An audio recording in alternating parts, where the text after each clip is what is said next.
Sobre las tormentas. Las tormentas tienen un significado muy, muy fuerte, muy importante en la vida de los cristianos, en la vida de los, en general, de todos. Y son esos momentos terribles, esos momentos que nadie quiere pasar, esos momentos que nos asustan, esos momentos que nos hacen a veces llorar, a veces nos hacen salir huyendo, porque las tormentas traen consigo temor, miedo. Yo no sé quiénes han estado realmente en una tormenta fuerte, pero realmente despierta sentimientos muy terribles. Yo no he estado en enormes tormentas, pero recuerdo una vez que andábamos pescando en el mar y comenzó a venirse una tormenta. Y de pronto, tal vez no era tan tarde, eran como las 3 de la tarde, se oscureció todo como de noche. Se vinieron unas nubes y se oscureció. Y uno ve al mar como que se lo quiere tragar. Yo recuerdo que se hacían como unos huecos dentro del mar, ¿verdad? Y la lanchita que estábamos se veía así de pique, ¿verdad? Uno se agarraba por todo lado, ¿verdad? Caía agua y es que no hay para dónde agarrar. ¿A dónde puede agarrar uno, verdad? Para el cielo lo más que puede agarrar, ¿verdad? Y es un temor, uno vuelve a ver para todos lados y dice, aquí ¿para dónde me voy? ¿De dónde me meto? ¿De dónde corro? Bueno, pues las tormentas tienen un enorme significado en el mundo espiritual, y hoy yo quiero hablar más que del tema de la tormenta, es del por qué pasan las tormentas. ¿Por qué suceden las tormentas? Porque todo en la vida tiene un propósito y tiene un significado. Todo sucede por algo, o todo sucede consecuencia de algo. Pero nosotros, la palabra de Dios y el Señor nos enseña a atravesar tormentas. Pero las tormentas no todas son iguales. Jesús, el mismo Hijo de Dios, atravesó sus tormentas. O sea, la tormenta no es algo propio de los malos, ni de los débiles, ni de los cristianos, ni de los impíos. Es algo por el cual todo ser humano en algún momento tendrá que pasar. Todos vamos a pasar, y posiblemente si les pido a ustedes que cuenten, todos me van a poder contar de sus tormentas, las tormentas que ya pasaron, o cosas terribles que no quisieran volver a pasar. Esas cosas que uno a veces oye decir a la gente, vea, yo eso no se lo deseo ni a mi peor enemigo, ¿verdad? Porque no quiero volverlo a recordar, ni que nadie pasara por ahí. Jesús es un ser muy especial. Jesús fue 100% hombre porque estaba la presencia de Dios directamente en él. Él nunca perdió su divinidad, pero Jesús llegó a ser 100% humano. O sea, es una característica muy interesante. Jesús nunca utilizó, digamos, los poderes divinos para salir de circunstancias humanas. Él dejó los principios y estableció lo que nosotros podíamos hacer, y a eso se sujetó él. Pero Jesús se comportó como un ser humano.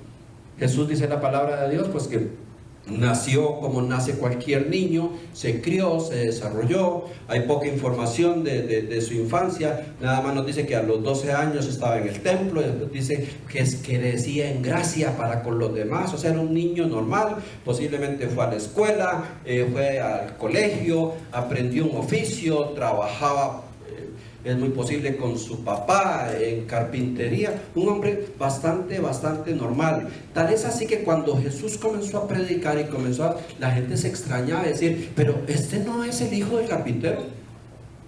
O sea, nadie decía, uy, ese niño desde que nació andaba volando, ¿verdad? No. Cuando vieron que él hacía milagros y que él enseñaba y que estaba a un nivel superior que el resto, la gente se extrañaba y decía, pero este muchacho no es el hijo de José, no es el hijo del carpintero, no son los que tienen la carpintería del pueblo. ¿De dónde sacó esto? Pues eso nos enseña que Jesús era un hombre en toda la extensión de su palabra, de la palabra. Entonces Jesús atraviesa tormentas como cualquier ser humano. Jesús sabe lo que es llorar, lo que es reír, lo que es brincar de alegría, lo que es salir huyendo cuando lo iban a matar y no era el tiempo, donde pasar en medio de hombres que lo querían asesinar. Jesús sabe lo que es llorar en su agonía, lo que es estar asustado, lo que es tener temor, lo que es sentirse despreciado, lo que es sentirse inclusive sin protección de Dios. Era un hombre en ese sentido tan comparable con nosotros, al 100%.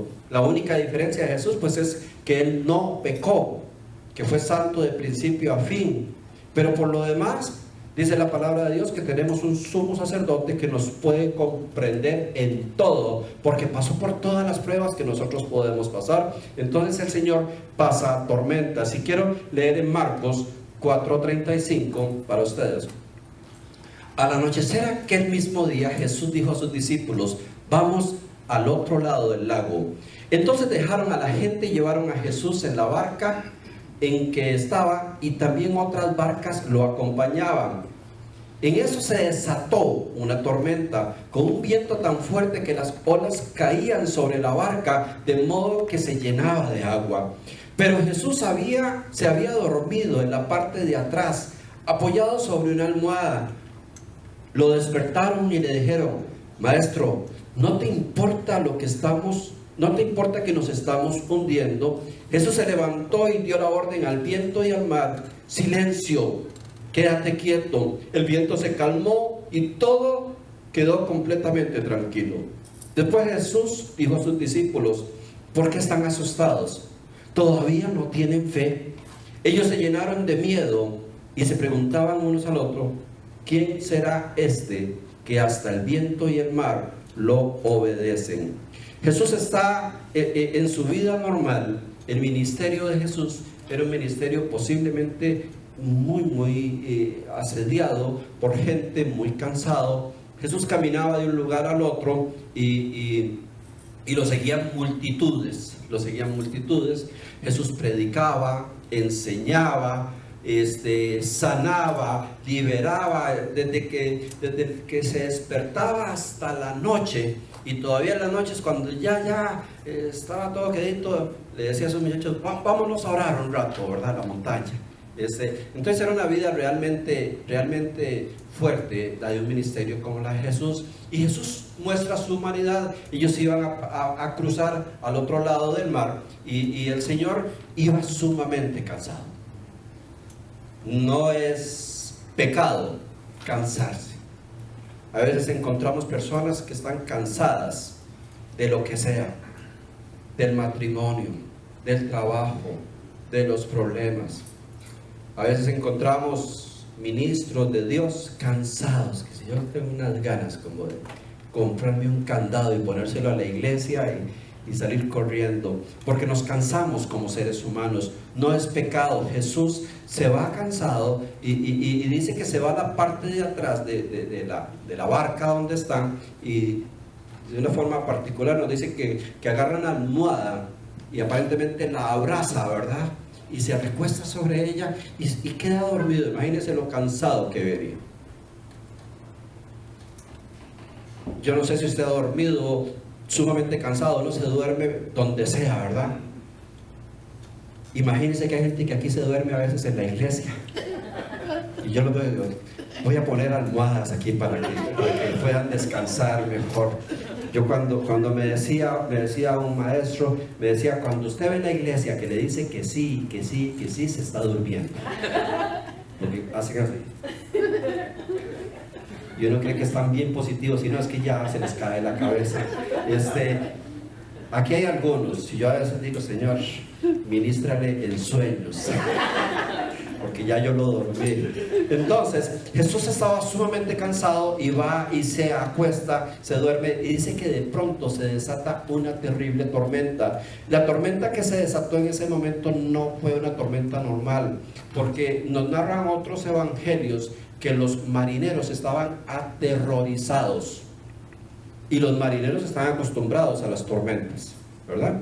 Posiblemente usted y yo, si vamos en una barca y se comienza a mover muy feo, nos asustamos, pero no vuelve a ver al capitán que va muerto de risa hablando, ¿verdad?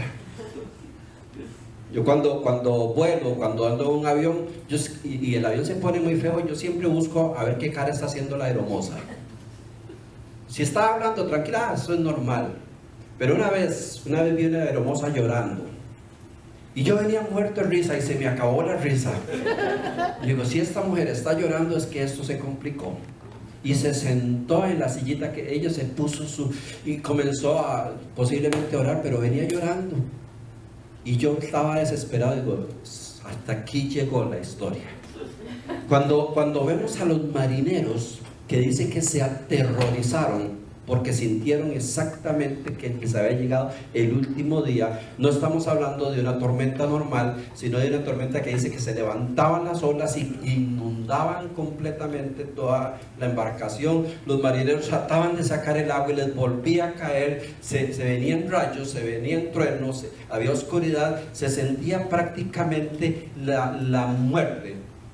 Esta tormenta estaba afectando a una gran cantidad de personas, porque cuando leímos en el capítulo decía que Jesucristo iba en una barca, pero que iban otras barcas también. O sea, iban toda una comitiva, iba en excursión. Recuerde que Jesús era seguido por la gente, y a donde iba Jesús la gente se las agenciaba para irse cerca de él, y sale Jesús en una barca y no sabemos cuántas, tal vez 4 o 5, ahí venían en desfile. ¿A dónde va? Aquí va todo el grupo de apoyo. Entonces, a la misma tormenta que está pasando Jesús, la está pasando las otras embarcaciones. Y para cada uno hay un porqué está pasando esa tormenta diferente. Nos podemos enfocar en la barca donde va Jesús, y hemos oído mucho y nos ha dicho, bueno, si Jesús está en su barca, va tranquilo. Pero ¿qué pasó con las otras barcas? ¿Qué pasó con los otros que no llevaban a Jesús? Pues lo mismo, el mismo miedo, el mismo terror, la misma angustia que estaban sintiendo los mismos discípulos. Y dice que fue tanto el susto que los discípulos van donde Jesús y se lo encuentran dormido y se enojan. Usted sabe que uno asustado se enoja, ¿verdad? Usted ve un niño ahogándose y se enoja del miedo, ¿verdad? El chiquillo, ay, uno está entre asustado, orando y asustado, dándole por todo lado a ver cómo respira. Y después de que respira, viene la regañada, ¿verdad? Y alguien viene y le dice, Señor, ¿cómo es posible que usted esté durmiendo si nos estamos hundiendo? Es el único en todo este lugar bien dormidote. Mientras nosotros tenemos rato de estar sacando agua, donde nosotros estamos clamando a Dios, y usted bien dormidote. Y sí se enojaron con Jesús. Yo he visto tantos cristianos bien enojados con Jesús, con Dios en medio de la tormenta. Pídale a Dios, mi hermano, ¿para qué si Dios no me oye? ¿No es eso? Viene alguien con una aflicción, mi hermano, vea, ore. No, estoy cansado de orar. A Dios no le importa, parece que no le importa lo que a mí me pasa. Y la agarran contra Dios. Es que si Dios existiera no pasaría esto. Es que vea, yo estoy cansado, yo voy a la iglesia, yo voy todos los domingos, yo colaboro en todo lo que me dicen, yo pago ofrendas, yo hago esto, yo hago lo otro, y vea que desgracia cómo me va. En cambio aquel otro, que es un mundano, le va bien. Y estamos enojados con Dios, porque las tormentas nos llevan a debilitar nuestro carácter. Y nuestro carácter es donde estamos establecidos como personas.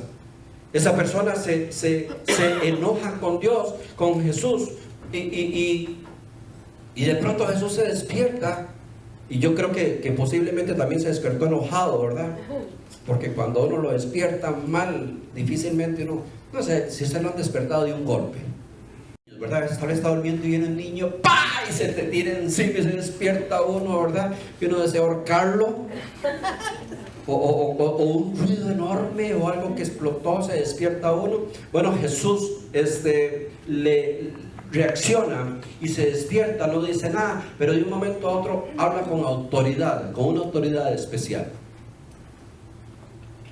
No dio ninguna explicación, simplemente dice que reprendió a los vientos. Y cuando se habla de reprender a los vientos, hay una autoridad superior sobre lo que estaba moviendo los vientos. Y no creo que de una muy buena forma le dice, cálmense, quédense en silencio, quietos. Y se calmó el asunto. Y ahora sí, todo el mundo contento, pero nadie aplaudió, porque Jesús estaba bravo. Ahora sí puso orden. Pero se vuelve Jesús, les dice: hombres de poca fe. Pues dice: ya me tienen hasta aquí. ¿De qué manera van a entender esto? Les hablo de una forma. ¿Han oído una mamá regañando a un niño? Vea, usted ya yo no sé, le hablo de una forma, le hablo de otra, le pego, lo amenazo, le quito esto, y no hay cómo. Ya yo no sé, voy a llevárselo al pastor a ver si acaso. A mí me han traído más de uno y le digo: señor, ese niño es un malcriado. Sí, pastor, es un malcriado. No, es malcriado, o sea, usted lo crió mal, no me lo traiga a mí. Si tu niño es un malcriado es porque lo malcriaste tú. Yo malcrié los míos, ¿verdad? Con eso es suficiente, pero que cada uno aguante lo que sembró. Jesús les habla de fe en ese momento. Hombres de poca fe, no han entendido. Dice, cuando uno comienza a leer este relato en Mateo, yo lo estoy hablando del libro de Marcos, pero en Mateo empieza este relato y dice: y después de esto Jesús, o sea, cuando la Biblia nos dice y después de algo, siempre hay que irse a ver qué pasó antes de eso, porque viene encadenado a algo. Y Jesús les acababa de dar una clase de fe enorme. Les había hablado: vean muchachos, si ustedes tuvieran fe como del tamaño de un grano de mostaza, ya podrían decirle a ese monte: monte, pásese para allá, y el monte se pasa. O sea, les había explicado fundamentos enormes de la fe. Cuando Jesús nos enseña algo, es porque lo vamos a aplicar después. Por eso cuando venimos a la iglesia y escuchamos la palabra de Dios y escuchamos cosas importantes, usted no sabe si Dios le está dotando de cierta información que usted va a necesitar una semana, 15 días después. A lo mejor estamos hablando hoy sobre tormentas y usted podría decir: no, hombre, yo estoy tan bien, yo tengo días de estar tan bien, pero no sabemos si Dios te está hablando de esto, porque en una semana, unos 15 días o un tiempo, usted va a estar atravesando una fuerte tormenta. Como Jesús dice que venían en la barca y de repente, de un momento a otro, se desató la tormenta. Muchas de las tormentas nosotros no las fabricamos, surgen solas, aparecen solas. Accidentes, enfermedades, pérdidas, una secuencia de cosas que nos atormenta, aparecen solos. Y Jesús le está hablando: muchachos, ustedes, ¿cómo es posible que no tengan fe? O sea, ¿sobre qué están parados? ¿En quién ha creído? Es que qué fácil es decir: yo sé que mi Redentor vive, cuando las cosas están relativamente bien. Pero de un momento a otro, la persona que está diciendo eso, de un momento a otro la vemos con cero fe, porque vino una tormenta y ni siquiera se acuerda. Es más, le recuerda a uno esas cosas y dice: no, usted supiera lo que yo estoy pasando. El Señor les había hablado de fe porque venían tiempos difíciles y les había dicho: entiendan que el mismo Dios que está con ustedes en tiempo de paz es el mismo Dios que va a estar con ustedes en tiempo de tormenta. Amén. Que el Dios Todopoderoso que los sostiene ahorita es el que los va a sostener mañana. Y seguro Jesús, después de que les dio esa clase, salió todo contento y dice: ahora sí los dejé. Pedro hasta que abrió la boca: ¡wow, maestro! ¡Qué maneras! Ahora sí los dejé bien alineados. Y se les viene la primera tormenta y cero fe, como locos. Hasta regañaron a Jesús: dormilón, ¿no estás para ayudarnos? Y leo en Marcos lo que Jesús les hablaba antes de esta escena, y dice Marcos 4:27: por tanto, todo el que me oye esas palabras y las pone en práctica es como un hombre prudente que construyó su casa sobre la roca. Cayeron las lluvias, crecieron los ríos y soplaron los vientos y azotaron, y aquella casa, con todo, la casa no se derrumbó porque estaba cimentada en la roca. Pero el que me oye estas palabras y no las pone en práctica es como el hombre insensato que construyó la casa en la arena. Cayeron las lluvias, crecieron los ríos, soplaron los vientos, azotaron aquella casa y ésta se derrumbó y fue grande su ruina. Jesús les estaba hablando de un principio fundamental de fe, de anclarse. ¿Dónde está tu fe? Porque dice, el que oye estas palabras y las pone en práctica. Y yo creo que ahí está la clave de la peor de las situaciones que nos puede pasar a nosotros en medio de la tormenta. Es que nosotros somos fáciles de construir en la arena. Es que la arena, ¿quién no construye, verdad? Es que si a mí me dicen, vea, arme una tienda de campaña en la arena, agarran una varilla y la mete y se le va sola, ¿verdad? ¡Qué rico! Le dicen, haga un hueco y lo abre uno hasta con las manos. Y así es tan fácil construir. Pero yo no sé si a usted le ha tocado construir en una tierra dura y difícil, llena de rocas. Que donde mete uno la pala hasta que le tiembla, ¿verdad? Esas rocas que no se pueden sacar. Esas tierras que a veces, esas casas que vemos a veces que están en un peñasco, esos castillos que los vemos mucho en las fotos de Europa, que uno dice, ese castillo tiene cientos y cientos de años, donde han pasado terremotos, han pasado inundaciones, y ahí está. Algunos tienen hasta miles de años, pero ¿qué estableció la diferencia? Que ese castillo se construyó sobre roca firme. Pero usted no puede construir sobre roca firme algo rápido o sin esfuerzo. Nuestra fe en Dios se construye, pero es que hay que ponerle mucho esfuerzo. Y aquí va la parte del mensaje que más me gusta, que es la regañada. Porque cómo me duele ver gente reclamándole a Dios cuando han construido toda su fe sobre arena, porque se la quieren tirar suavecito.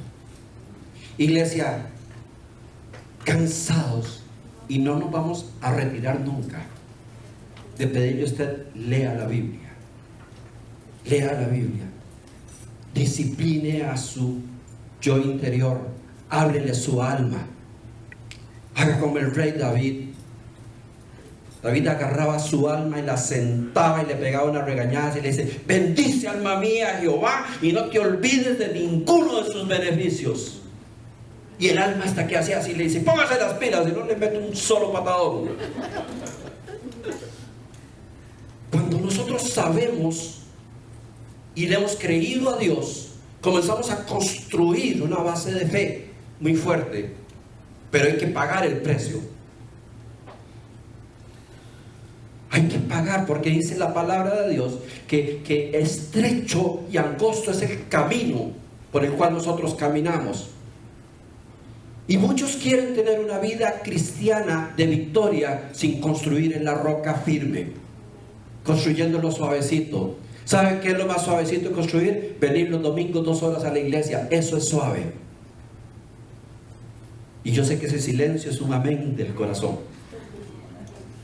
Yo sé que es muy fácil salir de este servicio o de cualquier iglesia donde usted esté y decir, bueno, son las 12, ya le cumplí a Dios, estoy free hasta el próximo domingo a las 10. No oro, no leo la Biblia, no alabo a Dios, no saco un tiempo de devoción, no me comunico con Él, salvo que me pase algo malo, ¿ok? Eso es construir sobre la arena. Eso es tener una fe que cuando viene cualquier vientito se cae. Iglesia, lean la palabra de Dios, porque si no la leen se secan. Y yo no puedo ir a su casa y sentarme con usted y decir, vea, lea conmigo. Es un compromiso que el cristiano tiene. Es que me da pereza. Pues ábrele su alma. Es que no tengo tiempo. Dígale a su alma, no sea tan mentirosa. Porque te sientas a ver a la doctora Polo hablando tonteras hasta 2 horas.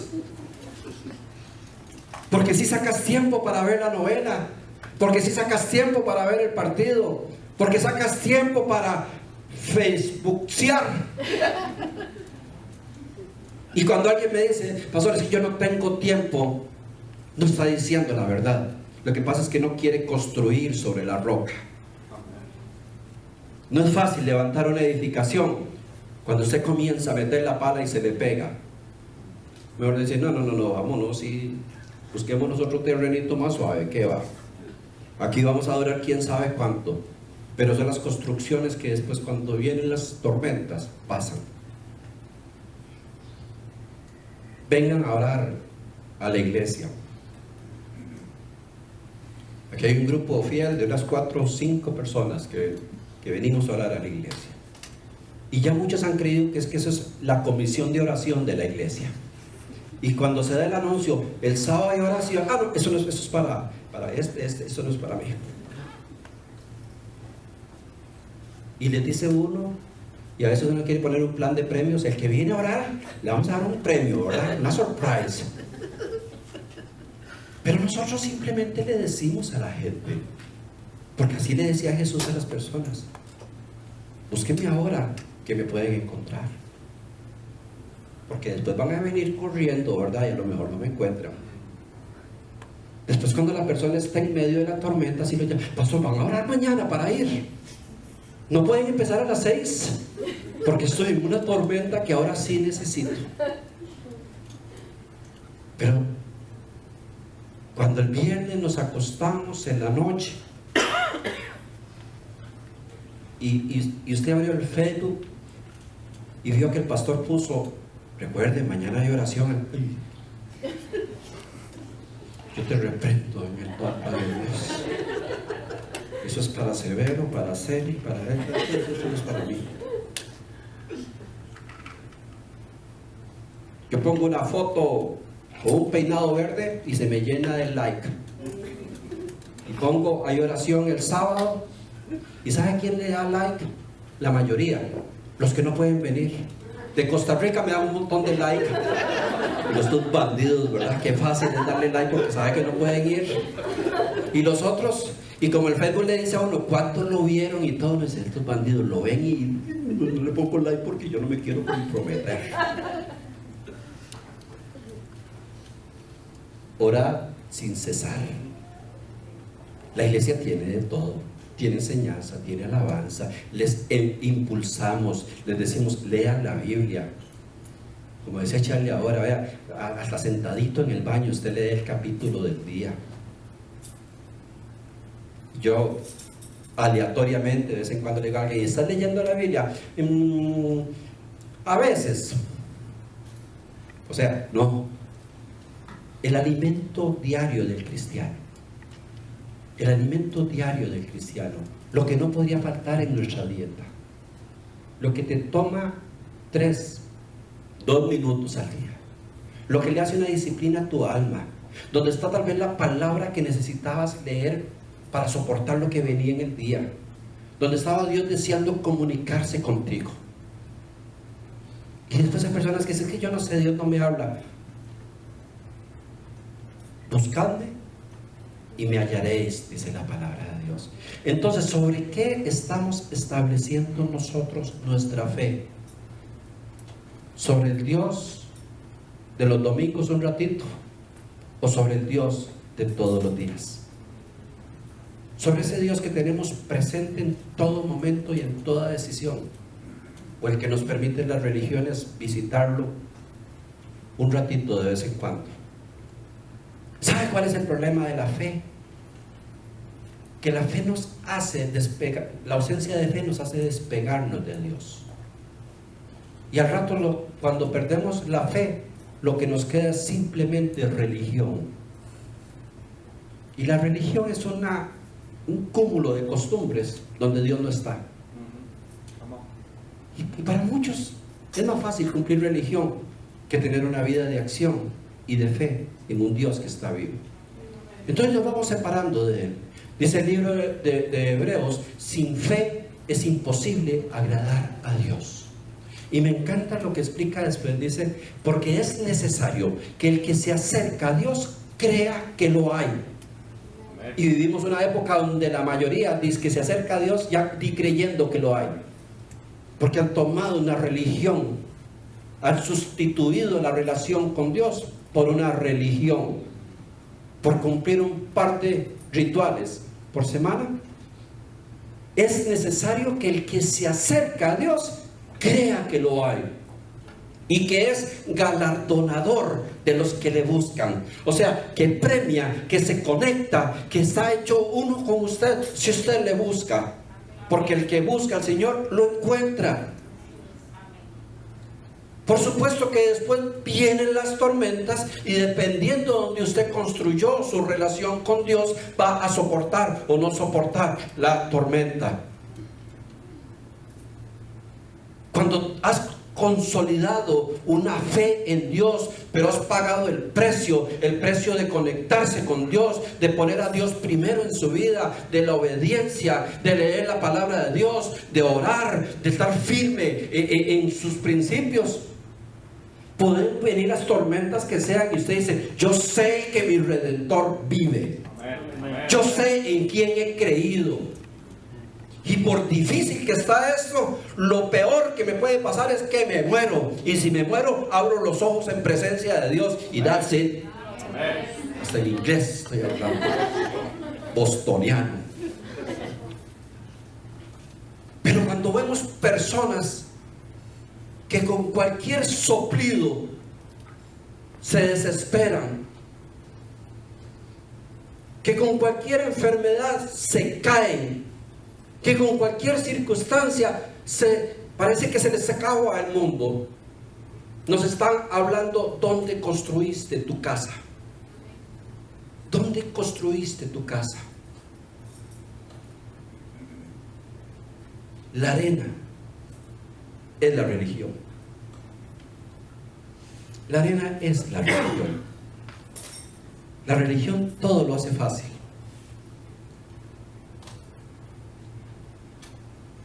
Me decía un pastor en Costa Rica, me lo decía en broma, pero yo creo que era en serio.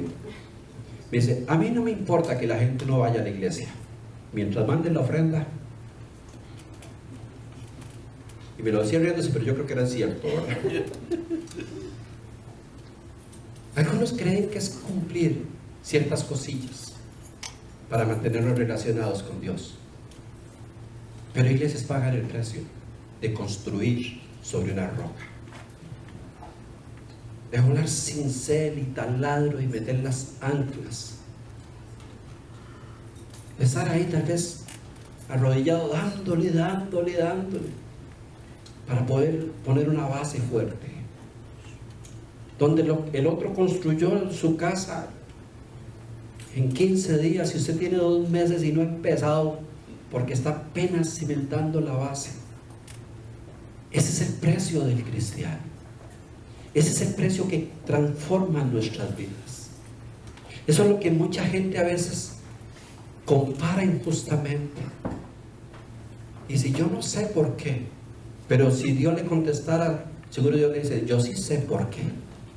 Les venía hablando de eso. Jesús les estaba explicando varias cosas de la fe y les dice: muchachos, establezcan su fe fuertemente. Casi diciéndoles: bien, ustedes vieran la tormenta que viene y yo quiero verlos a ustedes actuar como hijos de Dios, no desesperados, no maldiciendo, no gritando, no enojándose, confiando en que si Dios está en tu barca, no se va a hundir. Y si se hunde es porque Dios quería llevarte y se acabó el problema. ¿Qué iba a pasar después de la tormenta?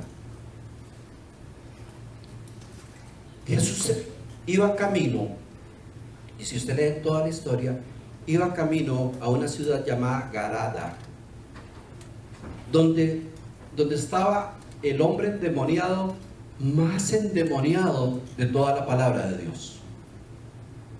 O sea, eran 5 estrellas de demonios, eran full extras. Dice que este hombre, y voy a leer para ustedes, Marcos 5, el endemoniado gadareno. Vinieron al otro lado del mar, a la región de los Gadarenos, la palabra es difícil. Y cuando salió él de la barca, enseguida vino a su encuentro de los sepulcros un hombre con un espíritu inmundo que tenía su morada en los sepulcros y nadie podía atarle. Oigan, ni aún con cadenas, porque muchas veces había sido atado con grillos y cadenas, mas las cadenas habían sido hechas pedazos por él y desmenuzados los grillos, y nadie le podía dominar. O sea, no estamos hablando de un endemoniado de esos malcriados, ¿verdad? Estamos hablando como Hulk, algo así, ¿verdad? El hombre verde este. Estamos hablando de alguien que le temían en toda esa zona, que vivía en los cementerios, que hacía todo tipo de maldad. Y se ha puesto a pensar usted a alguien que amarre con cadenas y grilletes. Si saben lo que son grillos, ¿verdad? Son unas piezas de puro metal que traban los tobillos o los brazos y que lo sujetan con una gran cadena para ponerla en un ancla para que alguien no se pueda mover.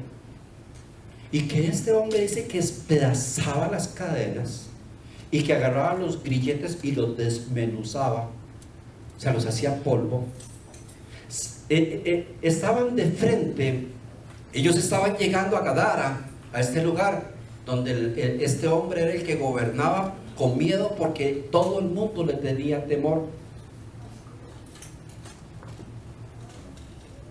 Cuando nosotros vamos a penetrar el campo del enemigo, el enemigo se viene contra nosotros.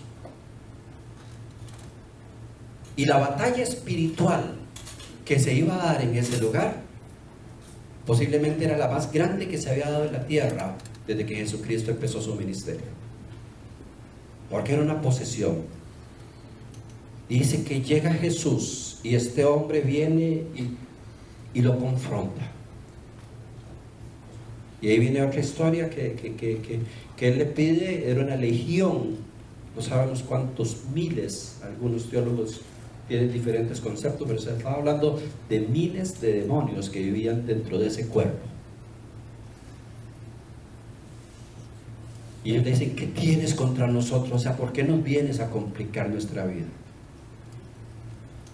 A veces hablamos poco del enemigo que tenemos, porque debemos hablar más del Dios que tenemos, pero tampoco podemos obviar que vivimos en un mundo espiritual.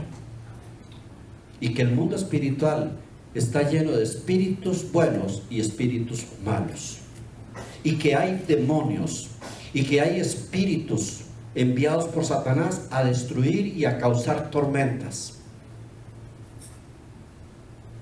A veces ya no queremos hablar ni del diablo ni de Satanás porque se ve como un mito, como algo de las historietas, pero está más vivo de lo que usted y yo nos imaginamos. ¿Sabe que espíritus inmundos y demonios vienen a las iglesias a distraer personas? Y esto puede decir: pero ¿será cierto? Le invito, lea la Biblia, y el ministerio de Jesús, en el 80% de lo que él hizo fue enfrentar a espíritus inmundos y a demonios. Quiere decir que esto está infectado de fuerzas que no vemos, pero que existen. Yo creo en Dios y tengo mi posición clara sobre la roca que es Dios, pero yo no puedo obviar que existe Satanás, que existen demonios, que existen espíritus inmundos, que atormentan a las personas, que las enferman, que las esclavizan, que los tienen enyugados. Personas que tienen un vicio y no han logrado salir, y lo que tienen es un demonio con acceso que los tiene completamente para destruir una familia. Y ahí viven tranquilos. Personas que tal vez no están endemoniadas completamente, pero de un momento a otro le permiten la entrada a un espíritu inmundo y habla y destruye. Me decía un hombre allá en Costa Rica, me dice: vea, cuando mi esposa se enoja, yo tengo que salir corriendo, dice, porque agarra una fuerza increíble. Y me lo decía un hombre que no era cristiano. Dice, esa mujer yo no sé qué tiene. Yo le decía, yo sí sé qué tiene. Dice, una vez se enojó tanto que agarró la pila. ¿Saben qué es una pila de lavar ropa? De esos que hacen como de concreto. Dice, y le metió las manos por debajo y la levantó y la reventó contra el suelo. Y yo después le digo, yo quiero conocer a su esposa. Y no era como Hércules, era una mujer normal. ¿Y de dónde sacaba tanta fuerza? Iglesia, hay espíritus inmundos. Estamos repletos de fuerzas del enemigo, de cosas que existen y a veces ni siquiera pensamos, porque no queremos pensar en cosas feas. Hay planes de Satanás exclusivos para destruir vidas. Hay iglesias satanistas que se reúnen igual que nosotros, hacen rituales, tienen listas de pastores para destruir sus vidas, sus economías. Nosotros no podemos obviar que existe todo un mundo espiritual. Si desde el principio el Señor nos está hablando de nuestro adversario, el diablo, de Satanás y sus ángeles, de todas las obras espirituales que se están dando. Pero cada vez se menciona menos esto, porque no es tan popular. No vamos a entrar en una guerra de palabras, porque creemos en un Dios que vence todas estas cosas. Pero tenemos que saber identificar que vivimos en un mundo donde existe Satanás, sus ángeles, sus demonios, y que tienen procesos en contra de nosotros. Leas el Salmo 64 y vas a encontrar cómo te investigan para ver dónde están tus debilidades para atacarte. Cuando estamos pastoralmente vemos cómo actúa el enemigo entre la gente y nos duele. Como personas buscando de Dios rapidito son distraídas por algo. Como una persona que viene a la iglesia y entrega su vida al Señor y decide seguir a Dios, inmediatamente le caen todas sus amistades y se las llevan. Y hay algo como maquiavélico, donde sacan a una persona de su relación con Dios y la distraen al tiempo. No, es que... y se olvidó. Porque a veces no entendemos que nos metemos en un mundo espiritual que realmente existe. Tan espiritual que Jesús se enfrentó a él. Y este hombre le dice, cuando el Señor dice, tienen que dejar este cuerpo, y dice, por favor, vea, déjenos meternos sobre unos cerdos que hay allá. Porque ellos necesitaban tener un cuerpo, porque si no tienen que ir a lugares secos, que es como la condenación para los espíritus inmundos. Y el Señor les permite, y ahí se meten contra los cerdos, y dice que los cerdos se van contra un acantilado y se despedazan. Era tan fuerte lo que había ahí espiritualmente, que en lugar de que la gente se alegrara de que Jesús había libertado al endemoniado, lo expulsaron a Jesús, porque tenían tanto miedo del dominio que había. Por eso es que hay ciudades y naciones completamente tomadas por el enemigo, que las gobierna y ellos defienden esas cosas. Iglesia, nosotros podemos amar y entender a Dios, pero tenemos que entender que hay un mundo espiritual negativo.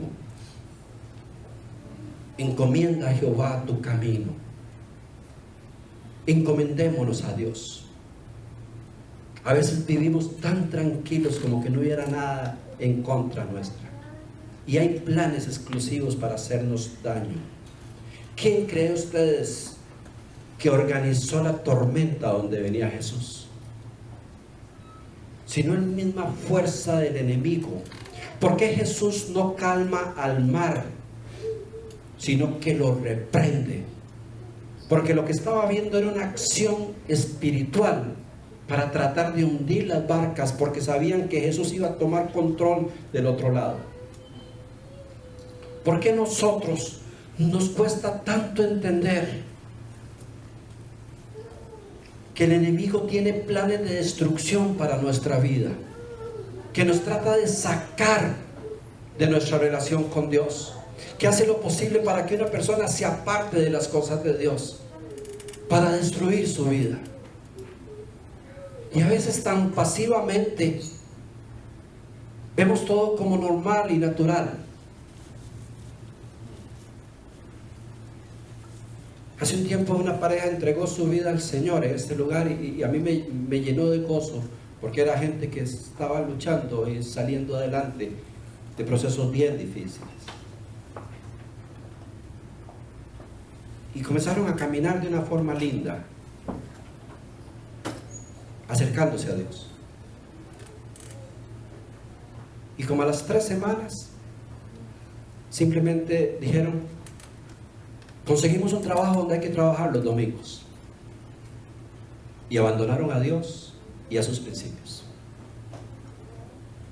Y yo sentí totalmente una acción satánica para sacarlos de la iglesia. Pregunte hoy dónde están. En el mismo sitio donde estaban antes. El enemigo existe y se levanta contra nosotros. Hay planes de destrucción contra los hijos de Dios.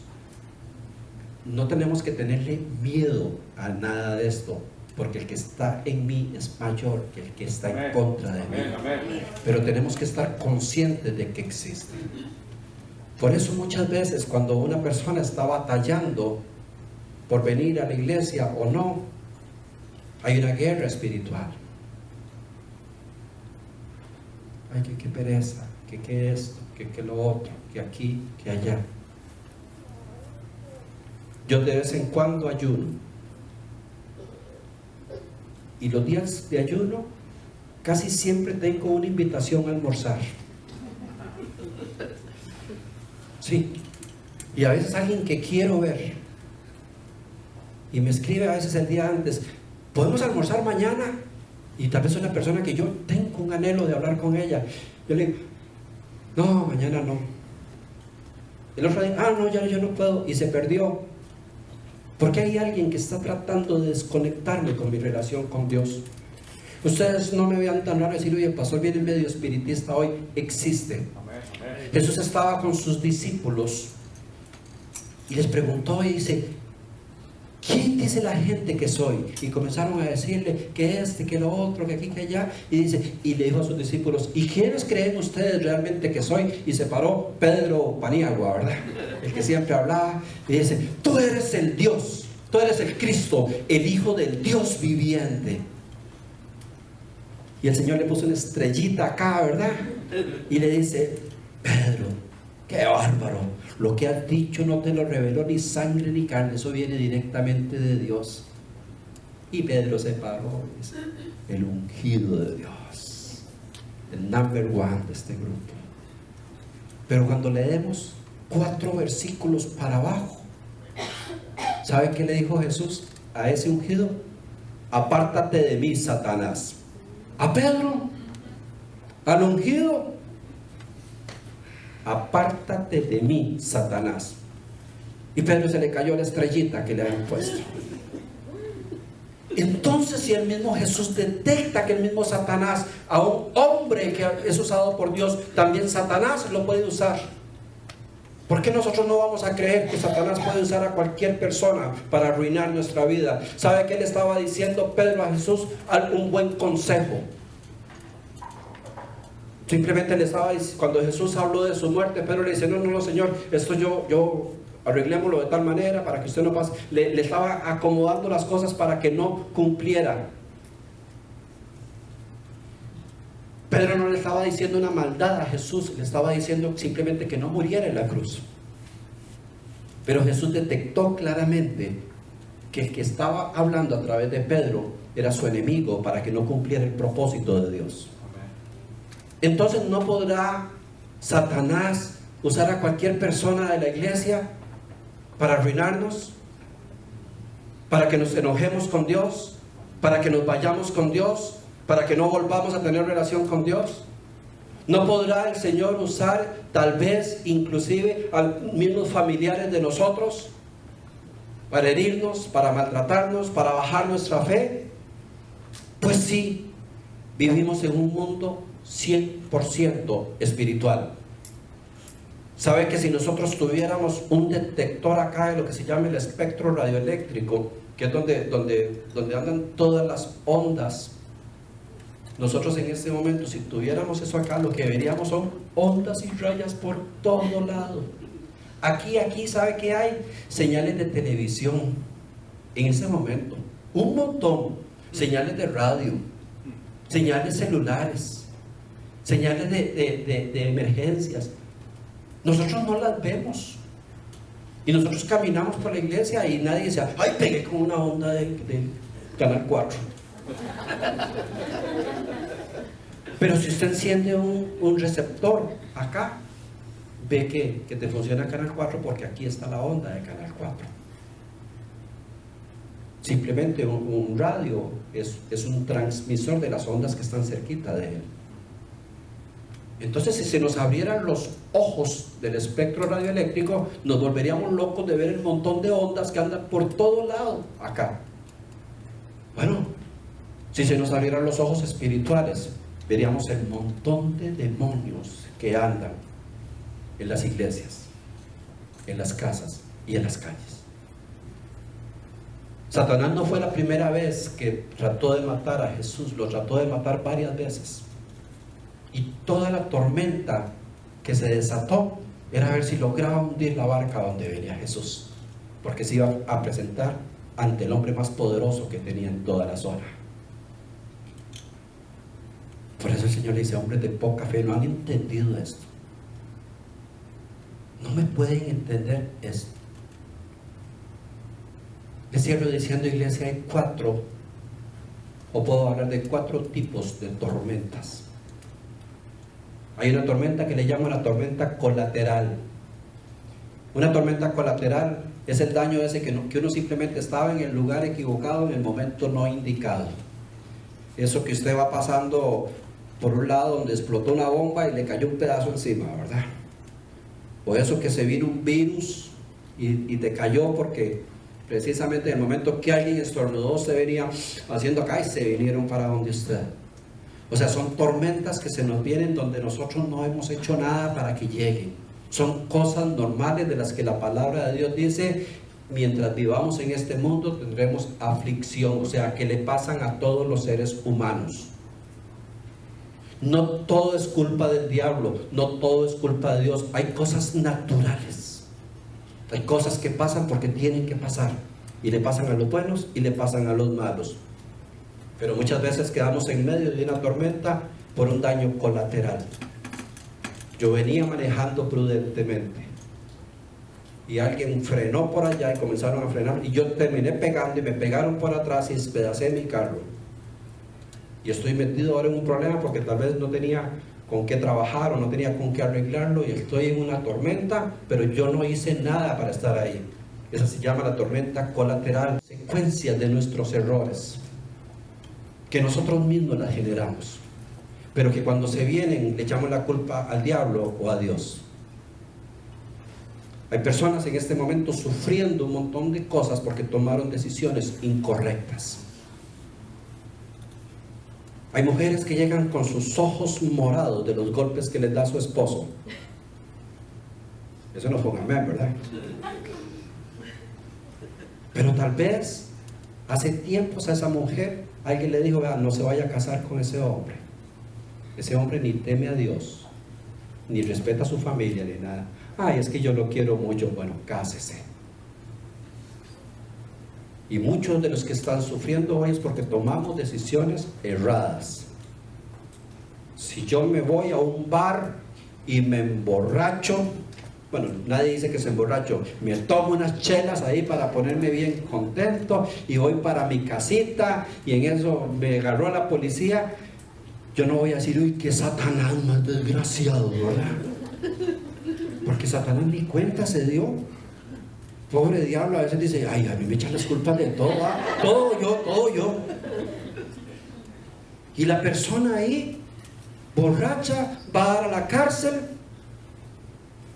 Y ok, llaman a la iglesia, ve, oremos por el hermano tal que lo agarró a la policía, esos racistas desgraciados del Donald Trump.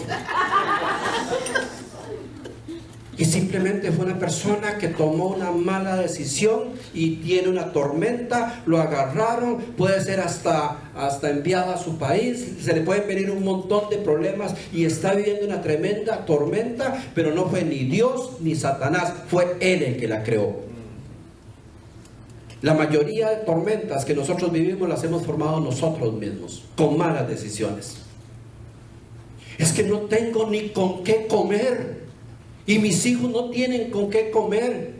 Pero te hacemos un historial y te has gastado como 15 tarjetas de crédito con plata que no tenías.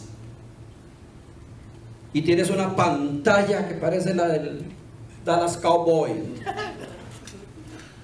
Te metiste a hacer cosas y a tomar decisiones sin consultar a Dios, si podías, si no. Estás en una tormenta ahora. Estás perdiendo tu casa, estás perdiendo tus bienes. Pero es que tomaste malas decisiones. Esas son las tormentas que son consecuencia de tus malas acciones. Hay tormentas que son totalmente espirituales, que se levanta el enemigo contra nosotros, como la tormenta de Jesús. Hay veces que uno sabe que lo que ha llegado es un ataque del enemigo, porque el enemigo vino a matar, robar y destruir. Y a veces simplemente es Satanás tratando de sacarte de tu relación con Dios, tratando de sacarte de la casa, tratando de que te despegues completamente de Dios.